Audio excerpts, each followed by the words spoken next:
తొలి చిత్రం ఉప్పెనతో సక్సెస్ అందుకుని టాలీవుడ్ లో ఓవర్ నైట్ స్టార్డమ్ ను అందుకుంది కృతి శెట్టి. ఈ ఒక్క సినిమాతో యూత్ కు ఫేవరెట్ హీరోయిన్ అయిన కృతి బ్యాక్ టు బ్యాక్ వరుస సినిమాల్లో అవకాశాలు అందుకుంది. కానీ అవేవి ఆమెకు ఆశించిన స్థాయిలో విజయాలను అందించలేకపోయాయి. దీంతో కోలీవుడ్ ఎంట్రీ ఇచ్చిన కృతి శెట్టి అక్కడ వరుస సినిమాలు చేస్తోంది. మరోవైపు మలయాళంలోనూ ఓ సినిమా చేస్తోంది.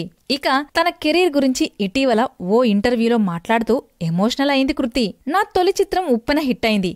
కానీ ఒక సెక్షన్ జనాలు నాకు ఫ్లాప్ వస్తే వేలెత్తి చూపించాలని ఎదురుచూశారు. అయితే నేను హిట్, ఫ్లాప్ రెండింటినీ ఒకేలా తీసుకున్నా. నా ఫస్ట్ మూవీ సక్సెస్ లో మొత్తం క్రెడిట్ తీసుకోలేదు, అలాగే ఫ్లాప్ లోనూ పూర్తి క్రెడిట్ తీసుకోను అని చెప్పింది. విజయాల కంటే పరాజయాల వల్లే ఎక్కువ విషయాలు నేర్చుకున్నానని, తన సినిమాలు ఎందుకు ఆడలేదనే ఎనాలిసిస్ వల్ల విమర్శలను ఎదుర్కొని నిలబడగలిగానని చెప్పిందామే.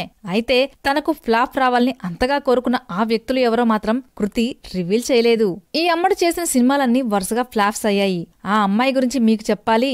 ది వారియర్, మాచర్ల నియోజకవర్గం, కస్టడీ సినిమాలు చేసింది. ఆ తర్వాత ఈ అమ్మడు శర్వానంద్తో కలిసి మనమే అనే సినిమా చేసింది. ఈ సినిమా కాస్త పర్లేదు అనిపించుకుంది. వరుస ఫ్లాప్స్ పలకరించడంతో ఈ చిన్నదానికి అవకాశాలు తగ్గాయి. ప్రస్తుతం మలయాళంలో ఓ సినిమా చేసింది.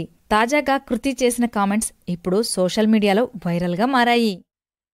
ఇలాంటి ఆసక్తికర విషయాల కోసం మా త్రిబుల్ ఆర్ ఫ్లిక్స్ ఛానల్ని లైక్ చేసి, షేర్ చేసి, కామెంట్ చేసి, సబ్స్క్రైబ్ చేసుకోండి.